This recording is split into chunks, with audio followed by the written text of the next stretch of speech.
Hello again, gamers. Welcome back to the Board Game Captain. I'm the Captain, and today I'm going to be talking about and reviewing Cyberpunk Red. Now, Cyberpunk Red is the most recent edition of the Cyberpunk role-playing game, and I want to give a big thank you to Talsorian Games, who are the publishers of Cyberpunk Red, for this review copy they gave me to be able to review and check out and read and have some fun with. So big thank you, Talsorian Games. Now, before I get into what is in this book and what this game is like, I do want to say I've got a ton of links in the description down below that you can check out at your leisure. There is a link to BoardGameCaptain.com, which is a great hub for all things Board Game Captain. And I know I have started doing some semi-regular blog posts over there. There's also a link to my Teespring store if you'd like to get yourself some cool Board Game Captain merch, t-shirts, mugs, etc. And there is a link down there to my Patreon if you're in a position to and would like to support the channel. All in the description down below. All right, so Cyberpunk, of course, is a role-playing game that goes all the way back to the 1980s. It has appeared in many forms over the years. And the Cyberpunk Red is the newest iteration. It is the one that just came out a few years ago, and I got this review copy last year, back in December at PAX Unplugged from Talsorian. So now, what do you get? What is Cyberpunk about? What do you get in the book? Okay, so let's start with what is Cyberpunk about? So Cyberpunk is, of course, the classic Cyberpunk role-playing game. There have been many Cyberpunk role-playing games since then, but this is the one that actually took the genre name for itself. This is a game where you're playing in a dark dystopian future. Some parts of the world are borderline post-apocalyptic, but not really. I mean, it's more dystopian than post-apocalypse. You're playing in a world that feels very much like a lot of classic cyberpunk literature and movies. Think things like Blade Runner or the movie Neuromancer, except maybe a little more heroic, a little more action than the more dark stuff like Neuromancer. You're playing out that sort of world. So you have lawlessness, you have fighting, you have gangs, you have hacking, you have mega corporations that have a lot of the powers. You know, if you're familiar with the cyberpunk genre, you know what you're getting here. So this is a big hardcover book that Talsorian puts out, full color printing, nice old school thread binding, full color inside and out. And this book is absolutely huge. I just want to start off, we've got a page count of 455 pages, including the indexes. So what do you get in this book? So it starts off with an introduction by Mike Pondsmith, who of course is the creator of Cyberpunk and the main writer behind the book there. Now the book had a lot of people work on it. The main writing and design for the current edition is Mike Pondsmith, James Hunt, Cody Pondsmith, Jay Parker, Jay Gray, David Ackerman, and Jay Kovach. So and then there's a ton of people who worked on this book. People who wrote all sorts of material for it, people who did art for it. I'll show some pictures up on screen of the names. There's just too many to really mention right now. So then you have a big introduction in the book to what you're about to read by Mike Pondsmith, like I said.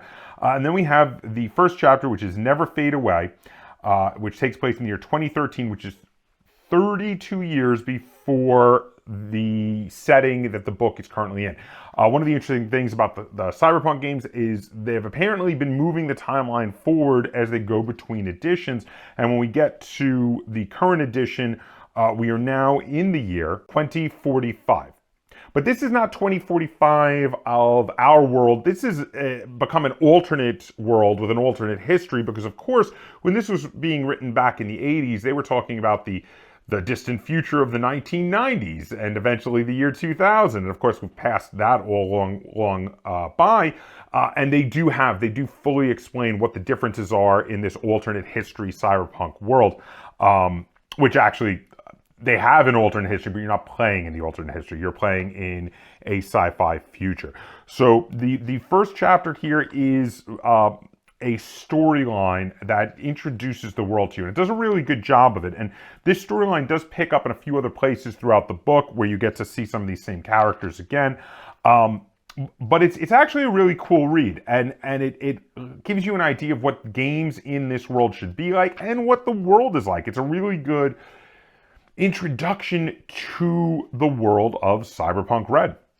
The next chapter we have is View from the Edge, which says Introduction to Cyberpunk. So here we have some basic information, also telling you if you're more interested in certain bits like the Fourth Corporate War or the global collapse, etc. You can skip to certain pages to read more about those. If you'd like to skip around, you don't have to read it all in order. Next, we have a primer on how role-playing works, followed by a really great dictionary of street slang in the cyberpunk world. Then we have the first of what is a series of bits of artwork to give you kind of like advertisements for things in the cyberpunk world. In this case, it's supposed to be like a web page, which gives you some advertisements for like news feeds and TV shows and some various things. But there's a bunch of them that have advertisements for food and guns and all sorts of cool different brands in the world that really help. I like these a lot. These help to bring you into the world. They help to give you the right feeling.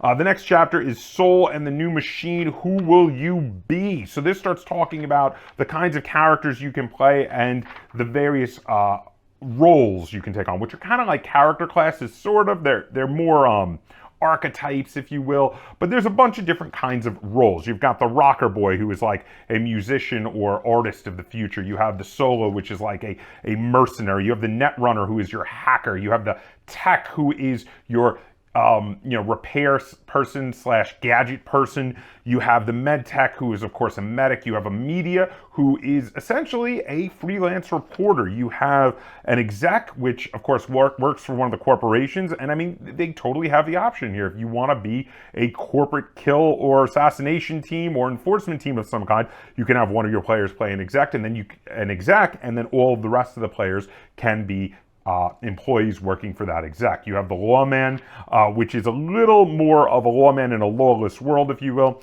You have the fixer, who's a person who knows how to find things. You have the nomad, is the final of the roles, which you can think of them as being sort of like characters from the Mad Max movies, because while most of the settings you're playing usually in cities, Night City being one of the main settings that they set you up with in the book, there is the option to play in the lawless roadways between cities, where things have become a little bit more post-apocalyptic and a little closer to being like they are in the Mad Max movies. And you can play out adventures out there in the wastes, which is really, really cool as well. Then they discuss the 3 different methods of making a character. So they have the street method, the edge method, and the complete method. Now, generally speaking, they get more complex as they go. And this is a fairly complicated and crunchy and rules-heavy system. And to start with, you have choices on exactly how in-depth you want to get with character creation. So Street, doing the Street Rat method, is the least complex. You can pick some templates to just go with and make your character, whereas Edge has a lot more randomness, and the complete, to do a complete, nitty-gritty, you can go in depth and really pick and choose your abilities and your skills and such. I would recommend that, though, more for experienced role players versus, say, someone who's newer or new-ish. I don't actually recommend this role-playing game for brand new role players because it's kind of advanced, but new-ish. Like if you've played 1 or 2 role-playing games and this is your first time on a role-playing game this crunchy, this advanced, you might want to go with one of the easier methods. But then they give you a thorough explanation as you go on how all of these systems work in creating your character. And just a little side note, because I'm just looking at a beautiful piece of artwork here. This book is full of beautiful pieces of artwork. So now they have a whole system in here where they run you through the life path. The life path system has you either rolling randomly or choosing things in the background of your character to help figure out who they are, what their life goals are, who their enemies are, who their friends are. It gives you elements that you're going to write down and later be able to role play out in your game, which is actually a really cool system. And I like that none of it's, it's not, oh, you have to roll on this table. You have the table. It says either pick one or roll if you can't figure out which one you might want to pick. Or you could come up with something that's not on the table, maybe with you and your game master, and that's totally allowed and totally legit. There are a ton of tables in here for character creation. If you ever get stuck in character creation, yeah, you can just revert to the tables and roll something random, and that's actually a really, really cool. Another fun ad for an in-world food kibble, which is supposed to be low grade, not very good food. Next, we have fitted for the future, the parts of a character. So here we have the multiple methods of making your character, how you use it to get your stat block. Stats range from 1 to 10. Generally speaking, you shouldn't have a 1 in anything. Usually it's more like, to start with, probably like 2 to 8 at most. But then, again, there are the multiple methods to go about using them. Then we have skills. Similarly, you have all the skills. Now, I want to talk a little bit about the system here as I'm looking through all the different skills and the different ways to get your skills and your stats. So the basic system for rolling a skill is actually very easy. Where this gets more advanced is when you start mixing it with weapons and equipment and doing combat and such. That's where this game gets a lot more into the nitty gritty, but I'll discuss that in a moment. So the basic way this works is you have your basic attributes, and you have, again, they're ranked from 1 to 10, and then you have your skills also ranked from 0 to 10. And then what you do is, if you're going to do a task in the game that you need to roll for, you take your attribute and its linked skill that you would use to roll for that task. And let's say you have a 5 in the attribute and a 4 in the skill, and you roll a d10, a 10-sided die. You add the 5 and the 4 that you had in your skill and your attribute to that 10-sided die, and that's what you get. And now the Game Master, of course, sets the difficulty of what you're trying to do. If you get higher than that, equal or higher than that, you succeed. If not, you fail. If it's an opposed roll, defender wins on ties. And your opponent has, of course, their own stats that they're going to be using for the opposed roll to get to defend against it. That can be anything from combat to social interaction if you're talking to an NPC and trying to convince them of something, for instance. Weapons and armor do make this a lot more complicated, though, and there is a lot more involved, especially because if you beat armor, then you ablate the armor, and you have to take notes on negatives to the armor. There is a really cool system in here also for checking for crit hits. If you hit someone with a lot of damage, roll high, you will do critical hits to them that can do things like sever limbs or cause a concussion. All of these can give negatives to your future rolls. Getting badly injured and getting beneath half hit points does give you negatives to your rolls, and you have to keep track of all these modifiers that you're going to get, which is why, with a large amount of bookkeeping here, I don't recommend this game necessarily for brand new gamers. If you're brand new to role-playing, you should probably start on something easier and graduate to this as your second or third role-playing game. And certainly, if it's the first time you've ever game mastered, this should not be the first role-playing game that you game master. Next, we've got a ton of equipment in here. This book has a veritable toy box of weapons, armor, all sorts of amazing stuff, down to just clothes and, glow sticks for if you want to go clubbing. There's a ton of things you can purchase in here, and I really like that they have stuff that's not direct game, affecting things that are just for fun.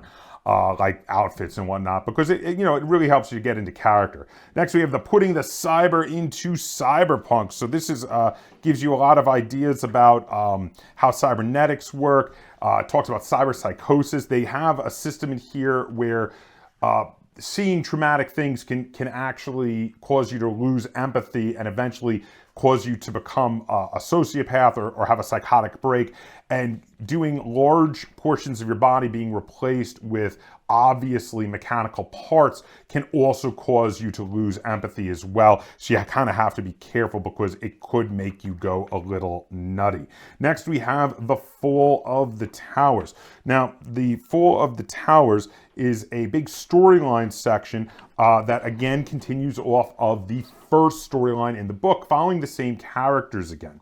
Then we have the chapter Getting It Done, the Basics of Resolution. So here we have a chapter that tells you how to play the game. This is the nitty gritty, the mechanics of how you put your skills and attributes to the test.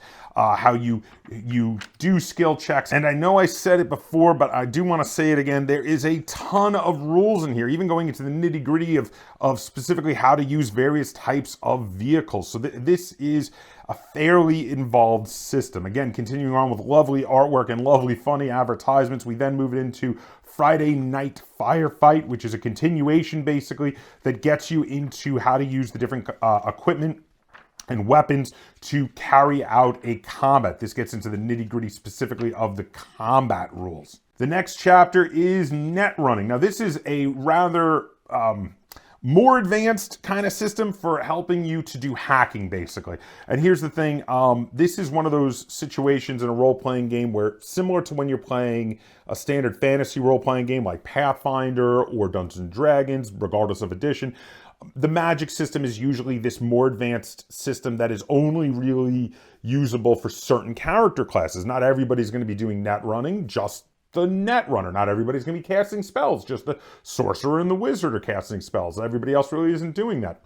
So it's a similar sort of situation. This is a bit of an advanced system. The difference here is that with net running, because of how the net runner is diving into the computer system and are on their own, unlike with a magic user in Dungeons & Dragons or Pathfinder, where their magic, the system is really only known to the game master and them. Everybody else doesn't really need to know it. But they're still fighting side by side with everybody else in the same world. In this, it's a little different. You know, you break into a corporate building. The netrunner dives into the computer to steal the information that you've been paid to retrieve. They're doing their own thing, working their way through the net architecture while you're defending them because they've set off alarms and now robots and drones and security guards are coming running with guns and you have to defend them while they get the information, and you kind of go back and forth in the actual game between the real world and the net architecture, which is really, really cool. It's interesting, but again, this is a fairly more advanced system. There is another peripheral, I've got it over here and I'm going to be doing a short review on it soon, called the Cyberpunk Red net running deck. This is just the short version is that this is a little peripheral to help you keep track of the net running, of the hacking, as it were, into a corporate system, which can be a little difficult to keep track of when you're going back and forth between your netrunner and your other players who are in the real world. The next chapter is Trauma Team, and this continues on being about the rules. This is specifically the rules about injuries, critical injuries, recovering from injuries. There's actually, quite a bit in here on exactly how all of that works, and it is very interesting and very cool. It includes also drugs and medication. And then we have Welcome to the Dark Future. Now, Welcome to the Dark Future gives you the history of the world of Cyberpunk Red, which is different from our history, and it diverges from our history in the 1980s to 1990s. It starts to get different. We split apart around that time period. And again, now we are in the year 2045. So this runs you down of all the major geopolitical events, the corporate wars, because once, corporations became more powerful than governments, they started fighting their own wars. And yeah, they caused a lot of catastrophe that caused basically wound up causing a global collapse, hence this becoming a very dystopian future. The United States is split up into multiple nations now. There's a lot of areas that are kind of free states. While there is still a United States, it is not covering the same territory it used to cover. The West Coast is no longer under their control, and a good portion of the Midwest, because they are no longer as powerful as they once were, thanks to the global collapse. The storyline in here is fascinating, actually, and I found it really interesting and a really great read to get you up to speed on the world. The next section is the Time of the Red. So the thing is, the Time of the Red in the cyberpunk world references that at the end of the last corporate war, because of a lot of dust kicked up into the atmosphere, there was a period of time where there was a red haze in the sky. Now, it has died down significantly from then, but still from that point on is referred to as the Time of the Red because of that red hazy sky from that time period. This gives you now an idea of where is everybody? What are they doing? What are the major powers? What corporations are there still to deal with? What countries are still major power players in the world? who are the major NPCs, etc. Gives you a general idea of who you will be interacting with, who you will be fighting against, who you will be picking as your allies in the world. And this is a world of lots of shades of gray, not much real true good guys in this world. The closest you can get are people where you're like, yeah, they're kind of okay. It's a very dark, gritty world, and you have to keep that in mind. A lot of this book is devoted to explaining exactly how dark this world is meant to be. Now, you as the game master, along with your players, can decide to make this world a little more lighthearted if you want, but that's not really what it's intended for. So keep that in mind, that generally speaking, if you're signing up to play in a game of Cyberpunk, you're talking about a world that is fairly lethal. The rules are fairly lethal. Characters will probably die at some point. Maybe not everybody, but it is possible that a lot of you will lose your starting player characters. You should make backup characters for this game. Also, a lot of the subjects in here, you're meant to address very adult and brutal subjects. So really, really work with your players and make sure that you're all on board for what you're doing. If not, there are some things you may want to gloss over and cut. But the game is actually intended to be quite adult. Again, though, your mileage may vary, because up to you and your players, you guys can decide to play this however you really, really want. Anyway, we get a big section on Night City. Now, Night City is a newer city on the west coast of the former United States that has become its own independent political entity and is generally seen as the default location to play the game of Cyberpunk Red in. Now, you can play it somewhere else. You can decide to play it in your own city, wherever you are, because you know that place, and just kind of gritty it up, and they give you ideas of what's going on in the rest of the world. But Night City is definitely the default locale. Now, while I'm here, I do want to draw attention to that on page 319, there is a NPC in the world of Cyberpunk Red that, because I met him in person at the convention, I know happens to be Mike Pondsmith, because that totally looks just like Mike Pondsmith, the creator of Cyberpunk, and that is really awesome. I love that they put him in his own game. I wonder if he asked that or if they just did it without his knowing, but it is a really nice little piece of artwork and a great nod to the creator. Anyway, this book gives you a ton from here on out, a ton of information on how everyday life works, what services cost, what services are available, because the thing is, being that a lot of trade and logistics have broken down, a lot of things are not as available as they would be in our world, especially because of the big global collapse after the fourth corporate war. But yeah, and then a lot more, fun toys, fun equipment, followed by a chapter called Running Cyberpunk. So how do I run this game anyway? And this gives you a nitty-gritty breakdown on being a game master, but also specifically being a game master for Cyberpunk. So it gives you a lot of advice on how to keep that dark, neo-noir kind of feel, keeping that cyberpunk feel going. It should be gritty, it should be dirty, it should be disgusting. You should feel like you have to make moral tough choices and really not coming out of it unscathed at the end.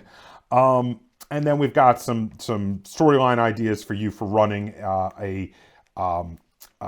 to run a game more Mad Max, less Blade Runner, with another story in the back that involves the Nomads. This is a really, really cool book. Very well produced. The artwork is gorgeous. The production is great. The game system is very good if you like crunchy game systems. I do have to put that out there. This is not for beginners. I said it. I know I already said it, but I really need to address this. This game system is advanced. It is crunchy. It is full of rules. It is for people who like to buy their own copies of the rulebook and dig through it and try to find the really cool combinations of abilities and weapons and equipment to optimize their characters. Very much for that kind of player, and I occasionally am that kind of player, so I really like this book a lot. I think it is really great. But it probably shouldn't be your first role-playing game unless you're playing with a bunch of very experienced people who are already experienced in the system that can help you out. It definitely shouldn't be the first role-playing game you game master, because there's a lot of bookkeeping, a lot to keep tracking of. It can be a bit overwhelming. If you have already played one or two other game systems and had at least one of your other role-playing games go on for like 3 to 6 months or more, you're good with this. You'll be fine.